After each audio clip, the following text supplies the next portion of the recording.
رمضان المبارک کی رحمتیں اور برکتیں بس جانے والی، جتنا ہو سکتے ہیں اس کو سمیٹ لیں۔ اس رمضان کی برکت کو سمیٹنے کے لیے، رحمت کو سمیٹنے کے لیے جسم تھک جاتا ہے تو اپنے جسم کو تھکا دیں، اتنا تھکا دیں اور تھکا دیں جتنا تھکا سکتے ہیں، اپنے جسم کو تھکا دیں، تھکا رہنے دیں اپنے جسم کو۔ آپ کا جسم جتنا زیادہ تھکے گا اتنی زیادہ آپ عبادت کریں گے، اور عبادت کے نتیجے میں ہونے والی تھکن آپ کو اتنا اجر دے گی۔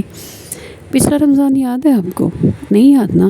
مجھے بھی نہیں یاد، کسی کو بھی نہیں یاد۔ اس رمضان میں بھی روزے رکھتے، عبادت کرتے، جسم تھک جاتا تھا، گرمی لگتی تھی، اور ہم وہ تھکن بھول چکے ہیں، جسم کی تھکن بھول گئے ہیں۔ لیکن اللہ تعالیٰ سب سے بڑا امین اللہ ہے، اس کے پاس ہمارا وہ اجر امانت کے طور پہ محفوظ ہے۔ مرنے کے بعد قبر میں روز قیامت وہ اجر ہمیں لوٹایا جائے گا، اور وہ کتنا سکون کا باعث ہوگا ہمارے لیے۔